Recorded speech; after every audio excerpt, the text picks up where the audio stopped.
Первая щука на колебалку. Это китайская подделка под блесну Вильямс.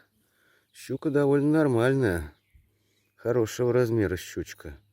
Значит, вот, надо здесь пробовать такие блесна. На колебалку поймалась щука. Хороша. Буду сейчас снимать.